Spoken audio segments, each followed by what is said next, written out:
So we'll discuss impermanence and then also emptiness as it relates to compassion next year. Okay, so you got to come back for that part. Okay, so this session will be just like the others. We'll stop a little bit earlier, the teaching, because I think it's very nice if we do the ceremony of generating bodhicitta. It is, it's commitment free. Okay, so you can relax, because I know many people nowadays, commitment and cancer are the two C words they don't want. Okay, but commitment can actually be good. Anyway, the generating bodhicitta ceremony is just to generate bodhicitta together, and recite the verses of doing that. And for the people who want to make a commitment, then you can make the commitment of aspiring bodhicitta, which has some precepts to keep. They are listed in the Red Book. Yeah. Huh? 74? Okay.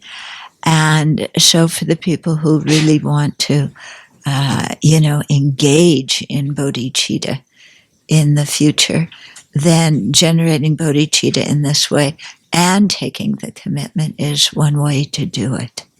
Okay? But you don't have to take the commitment if you don't want to. Okay?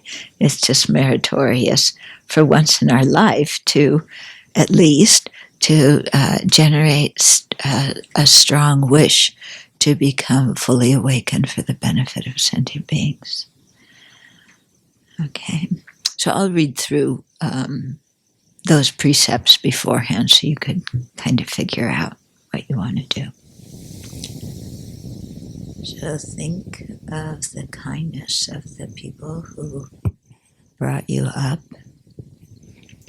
who gave birth to you and fed you and took care of you when you were an infant, and also who brought you up and taught you manners and made sure you got an education. These may have been different people, but think of the kindness of all of them. And then consider the amount of money it took for those people to get you all the things you needed, food and clothing and so on. And how did they get that money? Many hours spent working in factories or offices or receiving government assistance or whatever. But think of the hard work that went into getting the money that could then be spent on you, being an infant who could not take care of him or herself.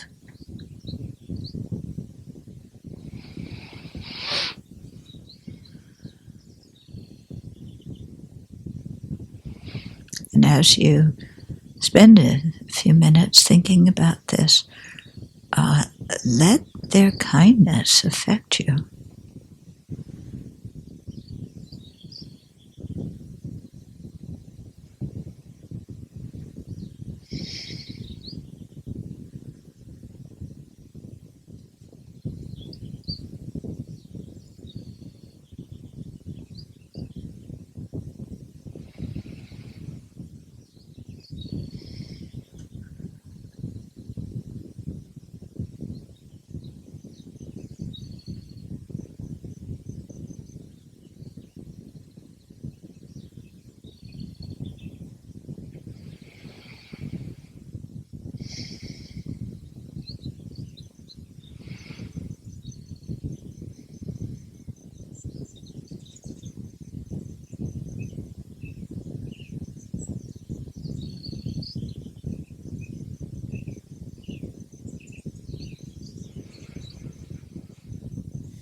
And think that all living beings have been kind to you in that way. as your parents or guardians in previous lives throughout infinite samsara. So remember that people aren't always who they appear to be in this life. They change bodies, their personality changes.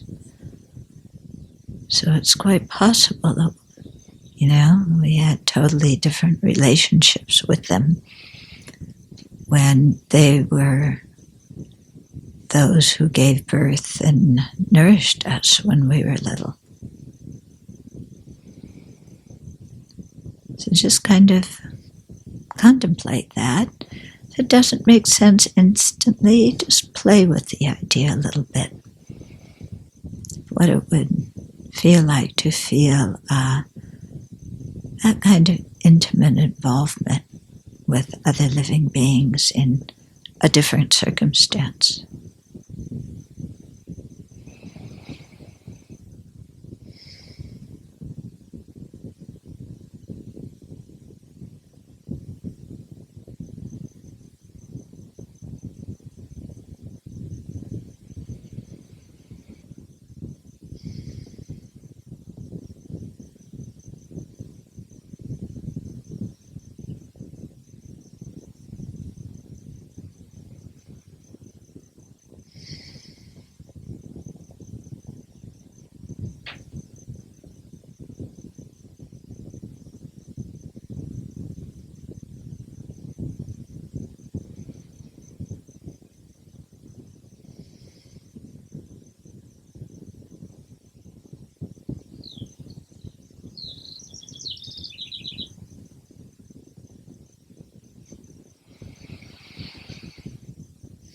And then think of all those beings as being like a bucket in a well over their many, many lifetimes, going up and down under the power of afflictions and karma, coming up to good rebirth with difficulty, but falling to bad rebirths very easily.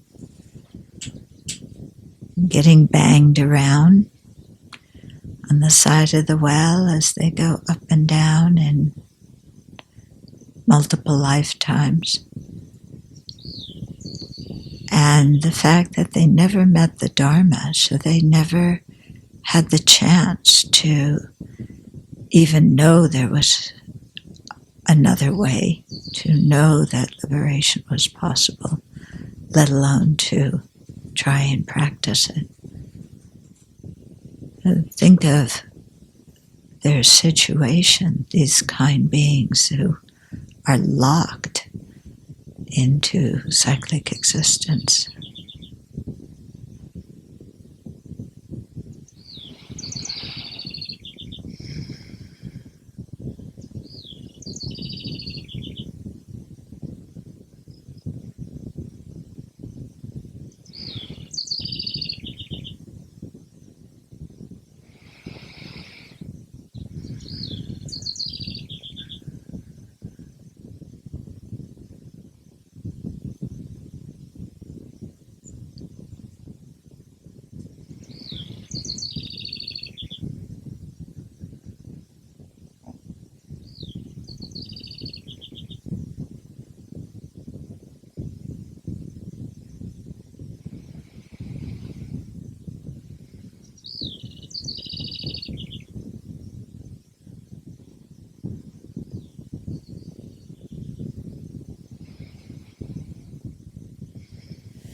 And that with this awareness of their kindness as well as of their dukkha in cyclic existence, generate a very strong wish to free them from that. A strong wish that they have happiness and its causes and be free of dukkha and its causes. And not just that they have those, but that you're willing to engage in some way or another to help bring it about.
So when we really get into meditations like this, it becomes much clearer to us how our ordinary idea of what life is and our ordinary idea of what people's experiences are doesn't match the reality of the situation very well. Yeah.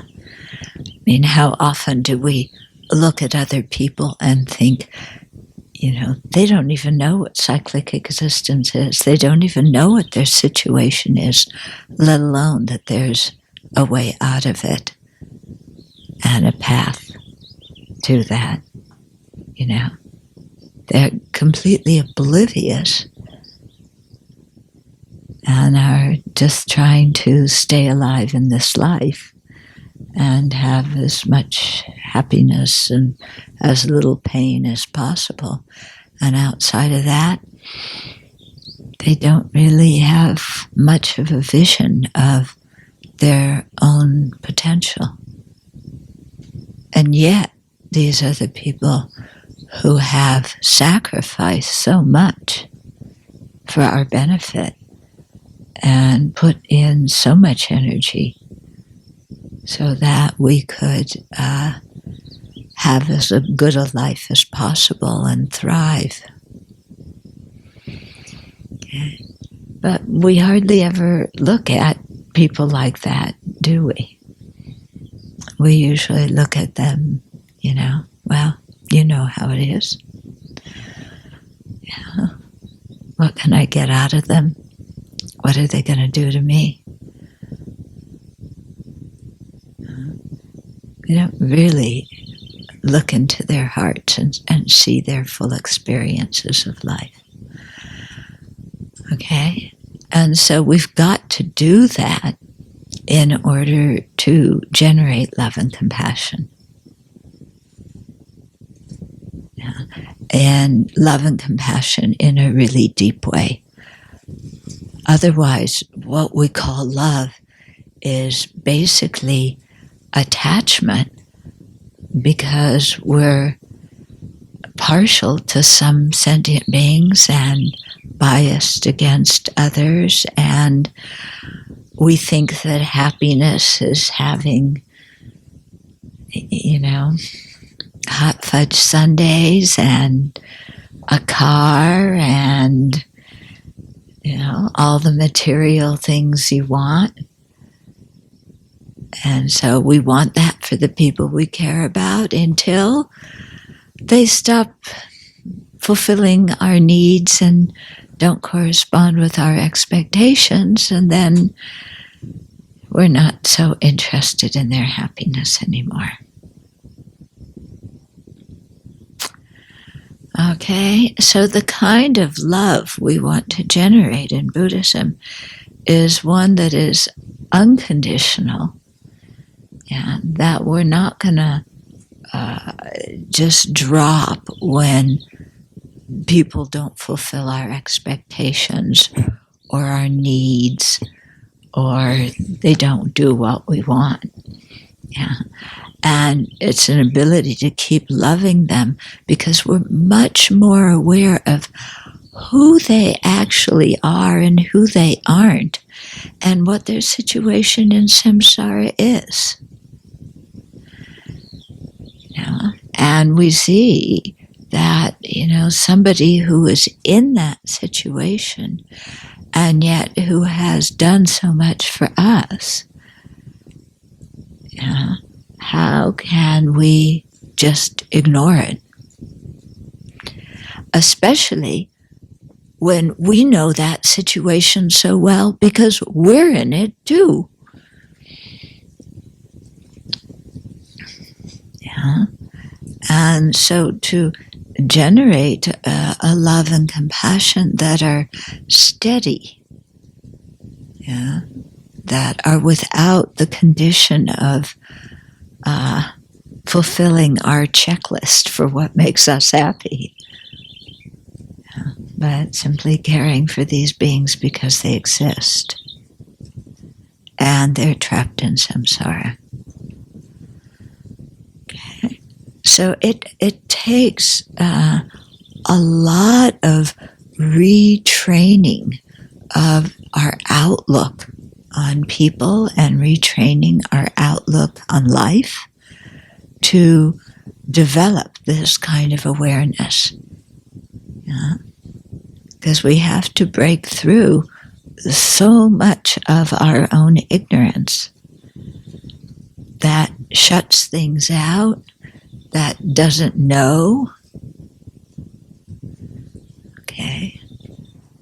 And that even if we know, doesn't want to do anything about it. Just kind of self-absorbed, taking care of ourselves. Okay, so it's going to take some work on our part, but as we do this and our outlook on other living beings changes, then how we feel about them, how we relate to them is going to change too. And we find that we have much more fortitude, in confront of their bad behavior. Because we know, hey, they don't know about karma and its effects. They don't even know that they're in samsara. They think happiness is, the American dream. And so in pursuing all of that, they actually create a lot of destructive karma that brings them misery. And that's sad. That's really sad. Okay? And so to be able to see sentient beings in that light, and then we won't waste our time saying, why don't they put the spatula where it belongs? And why isn't the bucket for the water bowls where it should be? And, why are they late coming to this or that? We won't bother with all that kind of frivolous stuff that often makes us really irritated.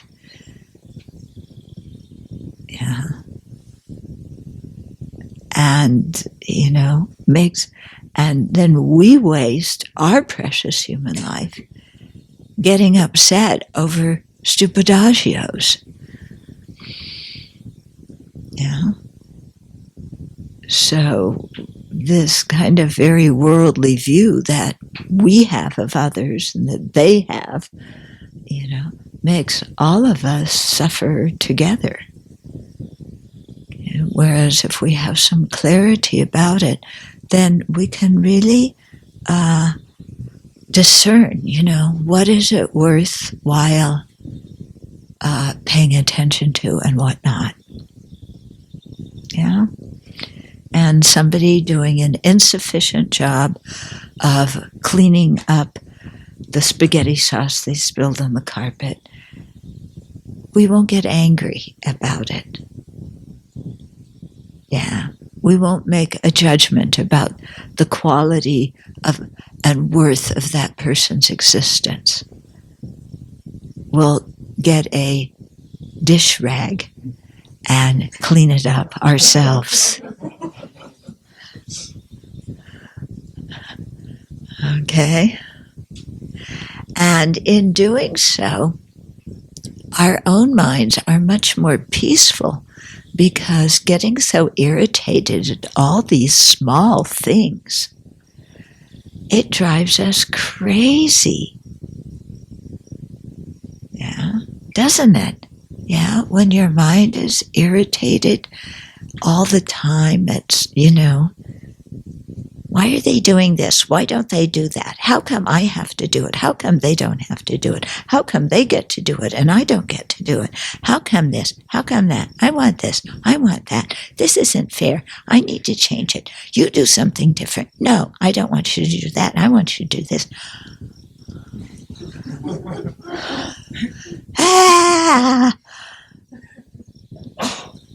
Isn't that a miserable life when our mind is stuck in that? It's so awful. So, having this bigger picture just in one way relaxes our mind a lot. When I lived in Dharamsala, the person who lived next door, in the room next door, liked to play a radio in the evening. And I wanted to meditate and study. And as it happened, our teacher very kindly was giving a small group of us some teachings on Aryadeva's 400 privately in the afternoon.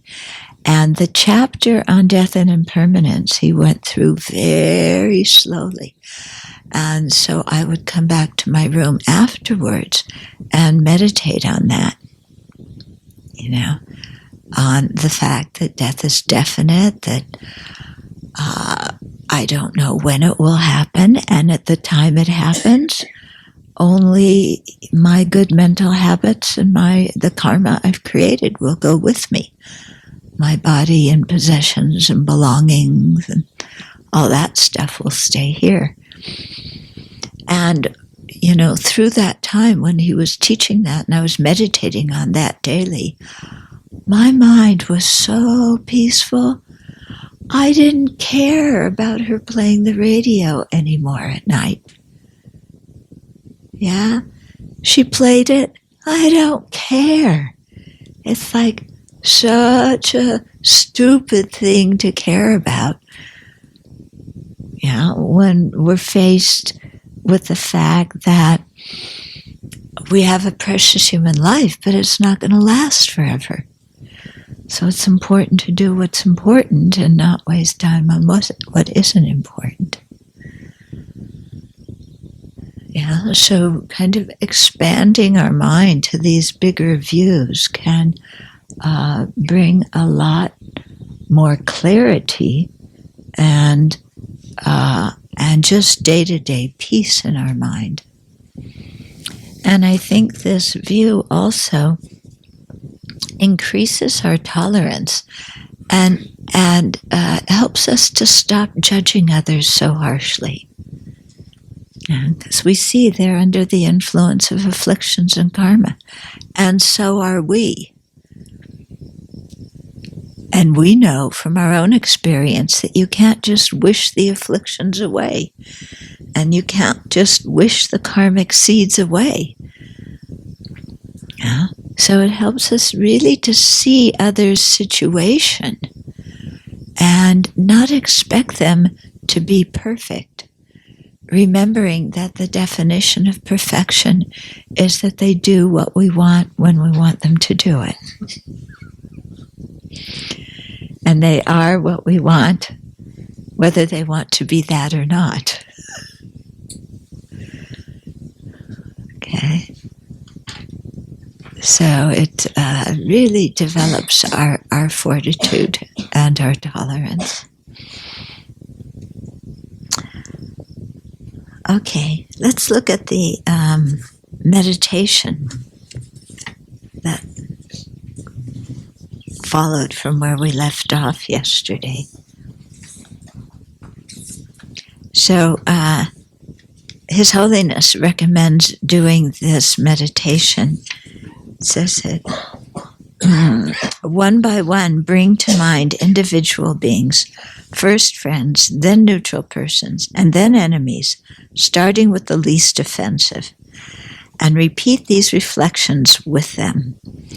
It will take months and years and lifetimes, but the benefit of this practice will be immense. So he's not saying just read through these steps and say, oh, that sounds good. He's saying, do the meditation frequently, because it will bring very powerful results to your mind. Okay, so if we look at this meditation, it's very, very reminiscent of what? What does it remind you of? Yeah, the four immeasurable, especially immeasurable love and immeasurable compassion. It lacks the fourth phrase of requesting inspiration from the Buddha, but it contains the other three, and so it's quite powerful to steer our mind. Okay, so we start with somebody who's a friend who we care about, and really think that they want happiness, but they're bereft of happiness. Now, you might say, well, no, they aren't.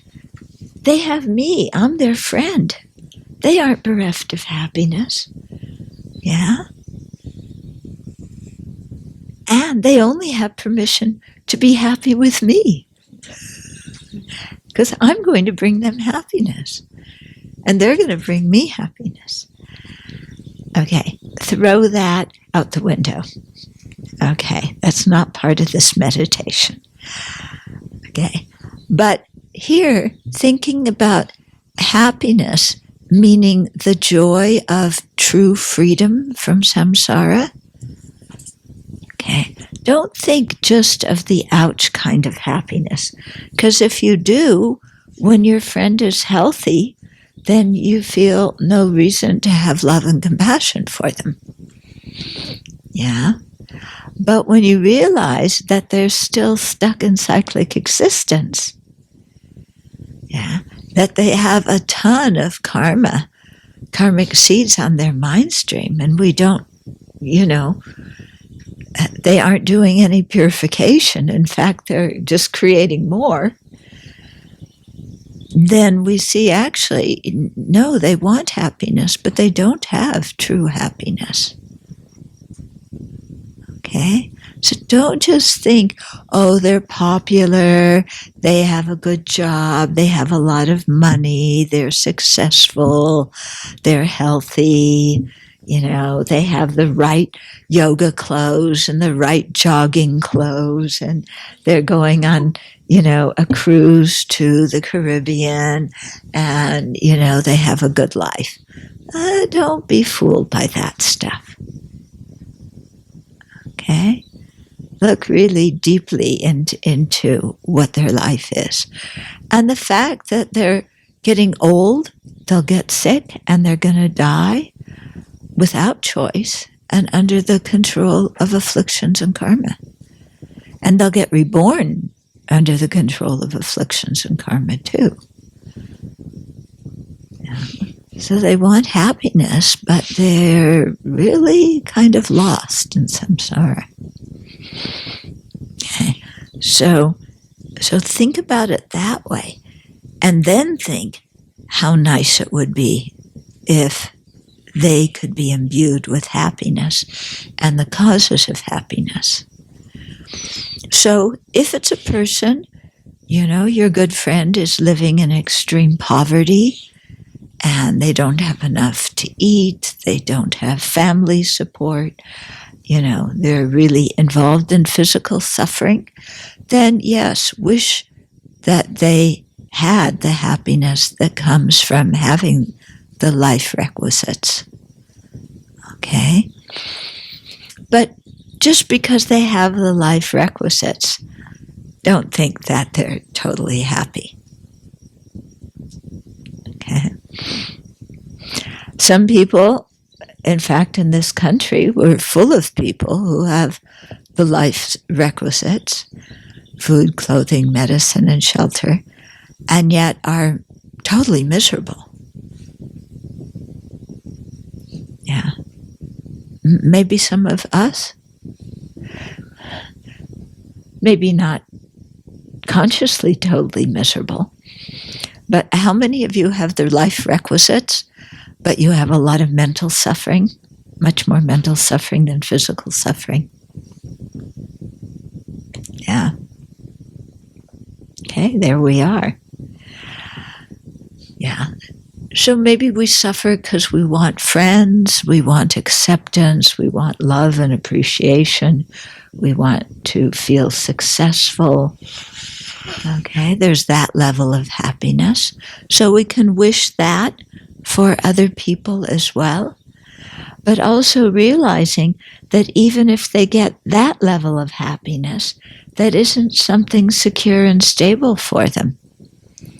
Because when you get old and sick and die and reborn, you can't take all of that stuff with you. Yeah?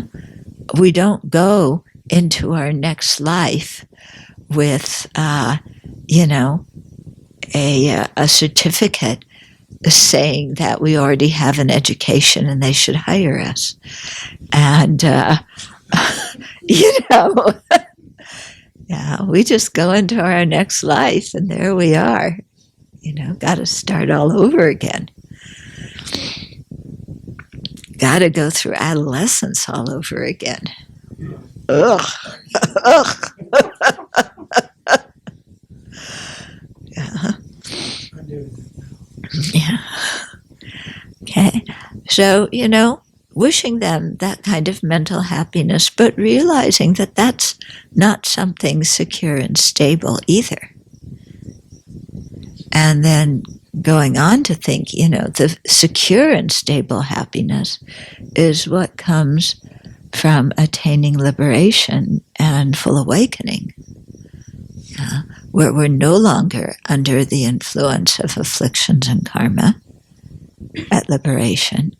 And in addition, even better, is when we, from our own side, have all the talents and abilities to be of the greatest benefit to others at full awakening.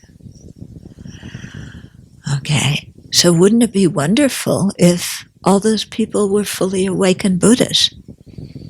Okay, so that's wishing them the happiness. Then, what's the causes of that happiness?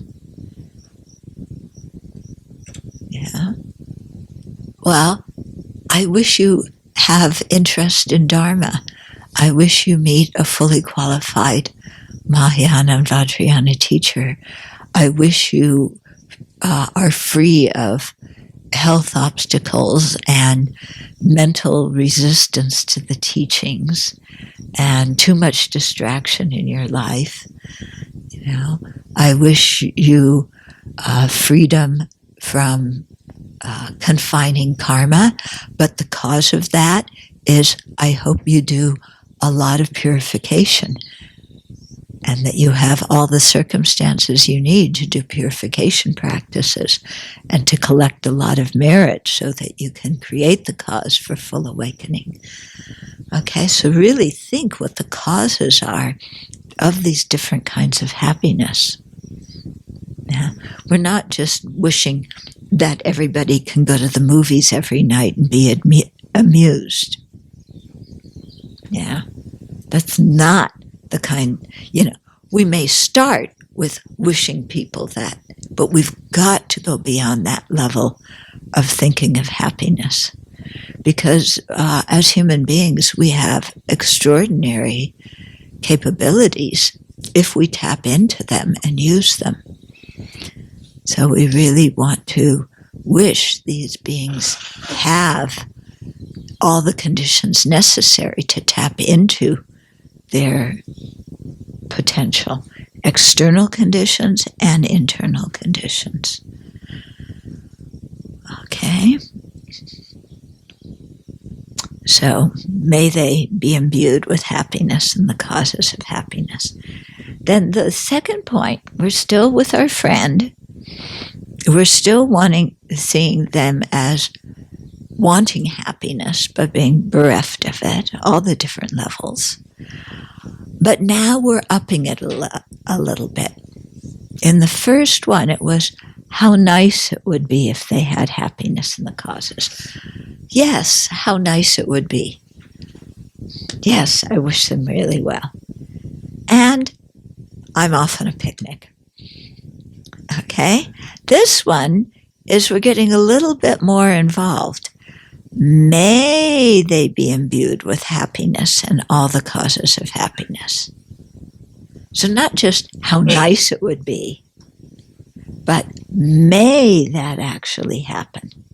So we're getting a little bit more serious about their happiness and its causes. And with the third one, we're upping it even more. It isn't just how nice it would be. It isn't just, may that happen for them. It's, I will do whatever I can to help them be imbued with happiness and the causes and happiness. In other words, I'm going to get involved. Okay? I'm not going to shy away because, I just don't feel like it. I'm not going to shy away because they harmed me in the past and, I wouldn't want them to go to hell.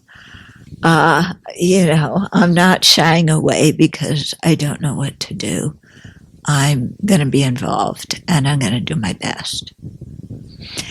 And the trick here is, when we're saying we're going to be involved and do our best, it doesn't mean that we're going to solve all their problems for them. Okay? Repeat.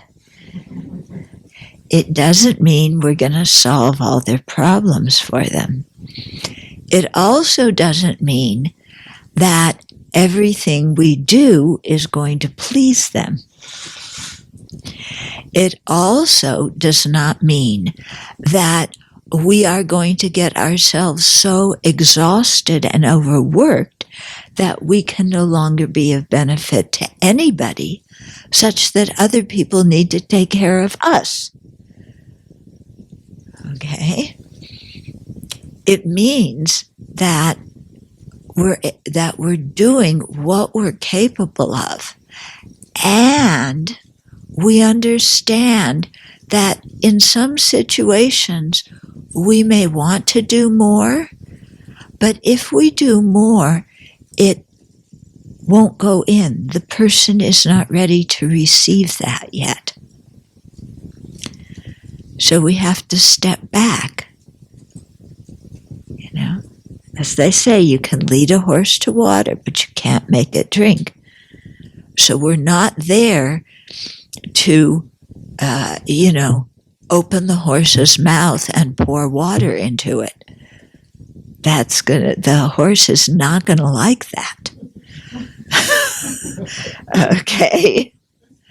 So we have to accept where people are at, even if we can see how they could be so much better off if they just changed one small thing where they're stuck. Even if we see that, until they're ready to change, our effort isn't, it's going to be wasted. So we have to have not only the commitment to help, but the wisdom to know what is helping in any particular situation. Because we can't force people to change. Okay? And sometimes they may not initially appear receptive, but by our giving a little bit, it may trigger down the line in a year or two them reflecting a little bit on their situation and doing something about it then. But in the meantime, they may get very mad at us. Okay?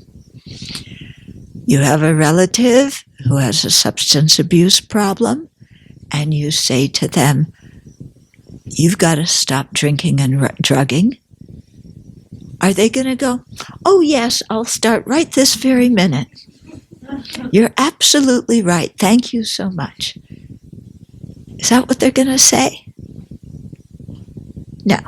They're going to say, get off my back. I don't have a drinking, drugging problem. Why are you projecting your stuff on me? I'm doing just fine. I have a little bit here and there. I am not an addict. I have full control of what I'm doing.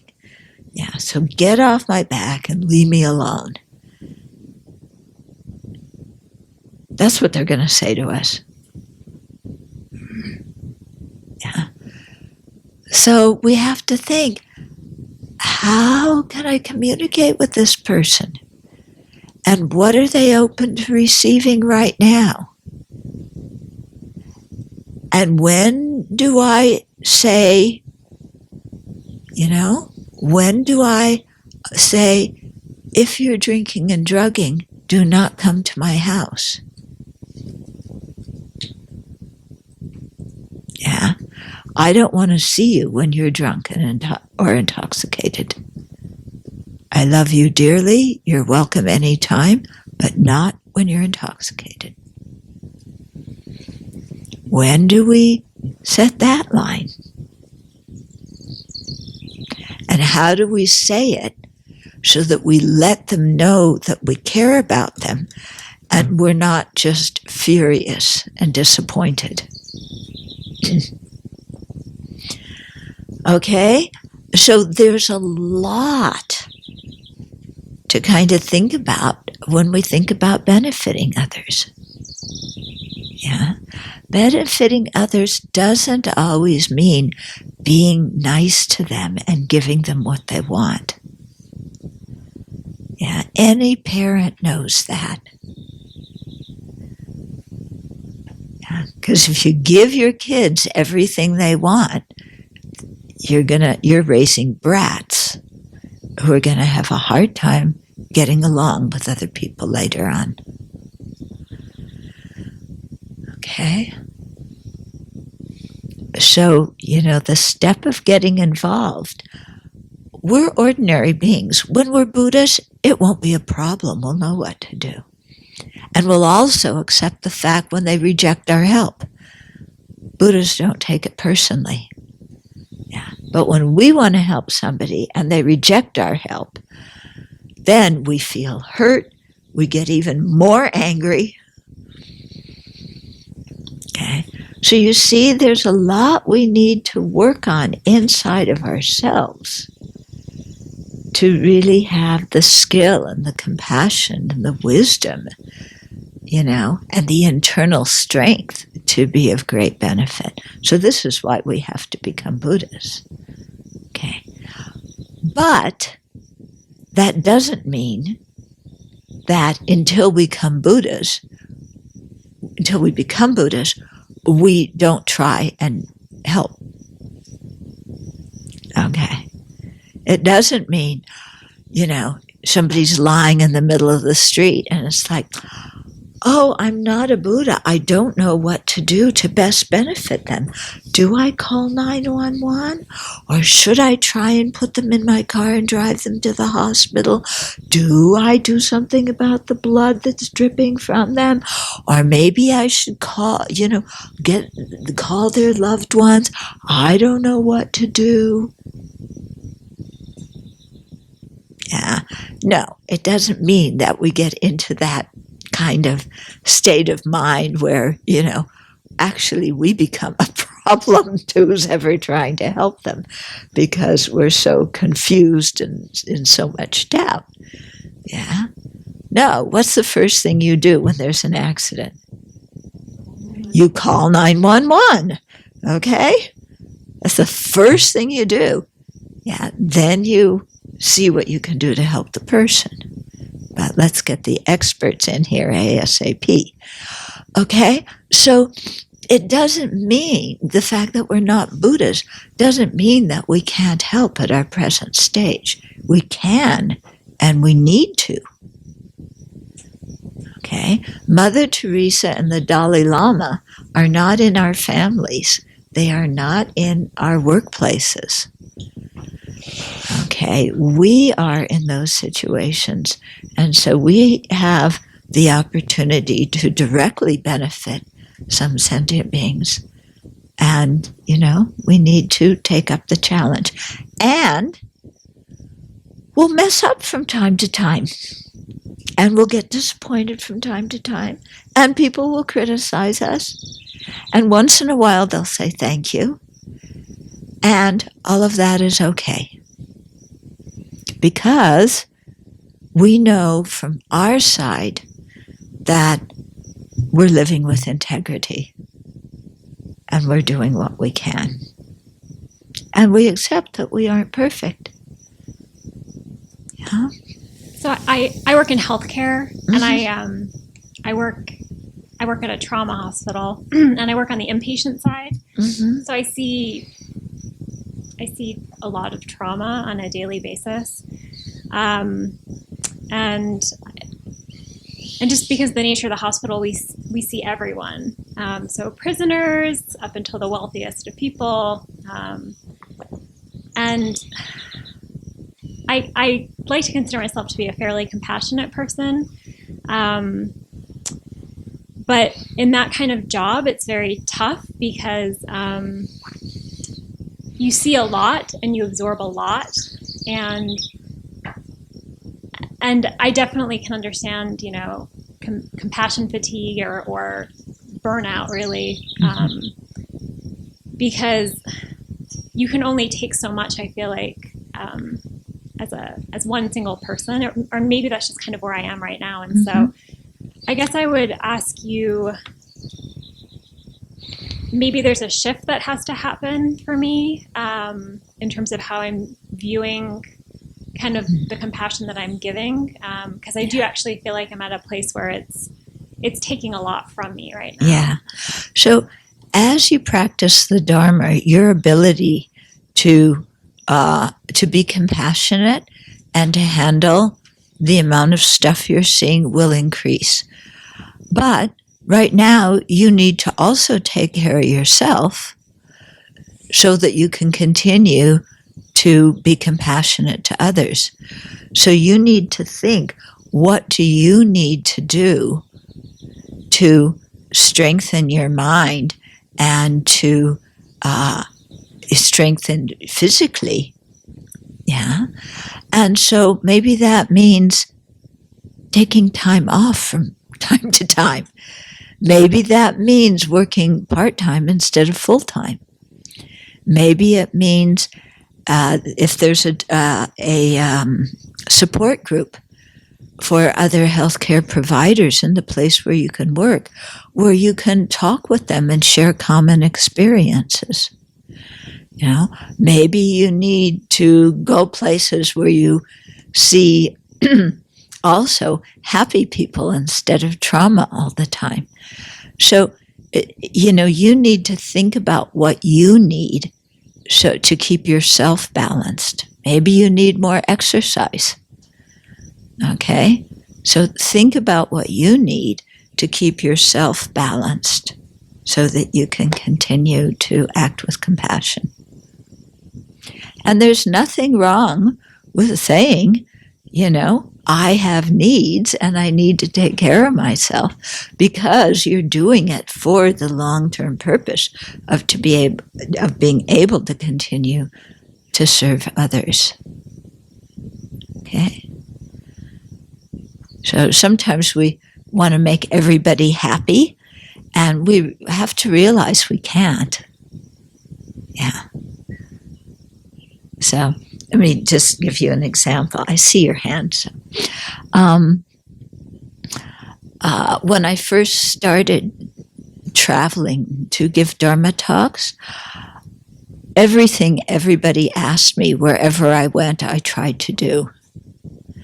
And I got fatigued, and I also realized that the quality of the Dharma talks was not up to what I would like it to be.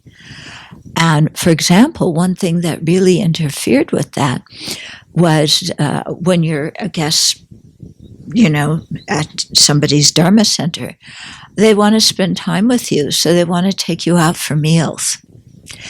And I realized that when I went out for a meal at a restaurant before giving a Dharma talk, it made my mind very unclear because of the noise, the multiple conversations, having to shout and to communicate, and having no calmness in the environment. And so I had to really start saying to people who wanted to be with me, who I was afraid of offending by turning down their kind invitations, to say, thank you very much, but my chief purpose here is to teach the Dharma, and having meals in restaurants really disturbs that, so I have to decline your invitation. And you know what? Surprise of all surprises, they understood, and they still liked me. You know? Because those of us who want to make everybody happy have a hard time saying no, even if it's for a higher, you know, good for people. Okay? So it's something I had to learn. And now I feel comfortable saying it. I feel so much better when I give evening talks, because I haven't come from a horrible restaurant. Noise, I really dislike going to restaurants. And I think people benefit from the talk more. Okay? So take care of what you need to be able to continue to serve. Yeah? People will be okay with it. And if they aren't, what can you do? You can't make everybody happy. Yeah. You can try to and run yourself into a hole, but better not to try and make everybody happy. It's fruitless. Okay? In the sense of being a people pleaser. Okay? Of course, we're working for the benefit of everybody, but we can't make people happy. Yeah, they have to learn to be happy on their own. Yeah, because, I mean, we can do all sorts of things that other people like, but that don't necessarily make them happy. Because they get this, then they want that, then they want that, then they want that. Yeah. So, often you do what you can, and realize that people are responsible for their own emotions. Yeah, we can't micromanage other people's lives. Okay, so it's time to, you had a question, short question? Okay, so let me just go through. Can I borrow the red book? So I didn't even get through the whole meditation, but I think, you know, maybe we'll start with the meditation next year too. You know, a little bit of a warm up. Okay. So let me just read out the 8 precepts of aspiring bodhicitta, just so you know them. There isn't really time to talk about them a lot, but yeah. So this is just so you know them. This is not encouraging or forcing anybody to take the bodhicitta precepts, but it's good to generate bodhicitta altogether. Okay, so to protect bodhicitta from degenerating in this lifetime, remember the advantages of bodhicitta repeatedly. Okay, to strengthen your bodhicitta, generate the aspiration to attain awakening for the benefit of all sentient beings 3 times in the morning and 3 times in the evening. So the prayer, you know, I take refuge, that one does it. So if you do that and think about it, that's good. Recitation of and contemplation of the verse for taking refuge and generating bodhicitta is a good way to fulfill this. Do not give up working for sentient beings even when they are harmful. Yeah. Continue. Have fortitude. Realize they're under the influence of afflictions and karma and have compassion. To enhance your bodhicitta, accumulate both merit and wisdom continuously. Okay, then how to prevent being separated from bodhicitta in previous lives? In future lives. Oops. Okay, so the 4 remaining precepts are explained in 2 complementary sets of 4. Okay, so abandon deceiving your guru, abbot, or other holy beings with lies. Okay, causing others to regret virtuous actions that they've done, so abandon that. Abandon abusing or criticizing bodhisattvas or the Mahayana. And abandon not acting with a pure selfless wish, but with pretension and deceit. So pretension is pretending to have good qualities you don't have, and deceit is pretending not to have bad qualities that you do have. Okay, and then the 4 constructive actions are abandoned deliberately, deceiving and lying to gurus, abbots, and so forth. Okay, and then the second one, that first one counteracts the first of the previous set. The second one counteracts the 4th of the previous set. So be straightforward without pretension or deceit. Then 3, generate recognition of bodhisattvas as your teachers and praise them. So that counteracts the 3rd of the previous set. And assume the responsibility yourself to lead all sentient beings to awakening. So that is the 2nd, corresponds to the 2nd of the previous set. Okay? So, like I said, we'll recite the prayers for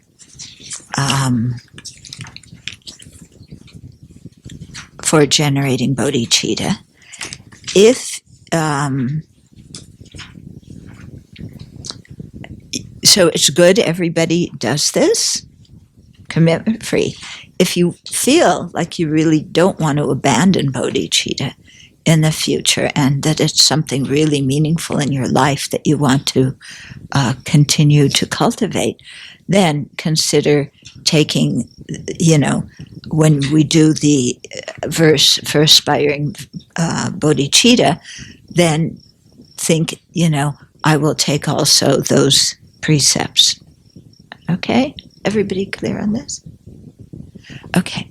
So, kneel down And I think after this weekend, kind of right now, you probably have your bodhicitta is hopefully as intense as it's has been all weekend, and it's definitely improved since you came on Friday. Yeah. Okay. So come back in your heart to that feeling of bodhicitta.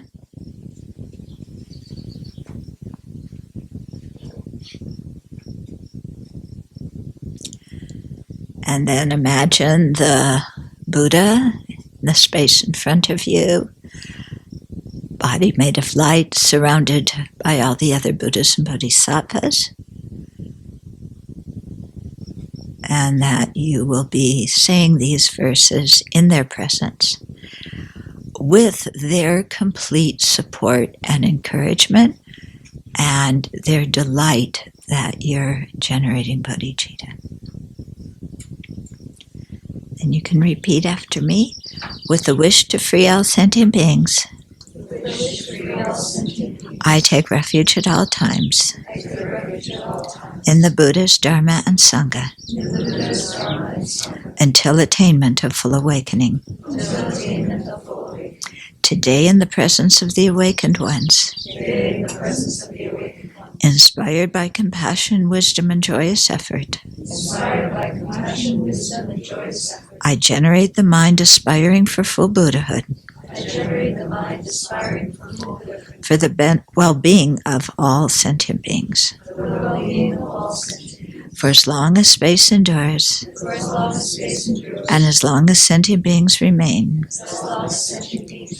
until then may I to abide, to dispel the misery of the world. Okay, we're going to do it 2 more times. With the wish to free all sentient beings, I take refuge at all times in the Buddha's Dharma and Sangha until attainment of full awakening. Today, in the presence of the awakened ones, inspired by compassion, wisdom, and joyous effort, I generate the mind aspiring for full Buddhahood, for the well-being of all sentient beings. For as long as space endures, and as long as sentient beings remain, until then may I to abide, to dispel the misery of the world. And then 1 more time to make it really strong. With the wish to free all sentient beings, I take refuge at all times in the Buddha's Dharma and Sangha until attainment of full awakening. Today, in the presence of the awakened ones, inspired by compassion, wisdom, and joyous effort, I generate the mind aspiring for full Buddhahood, for the well-being of all sentient beings. For as long as space endures, and as long as sentient beings remain, until then may I to abide, to dispel the misery of the world.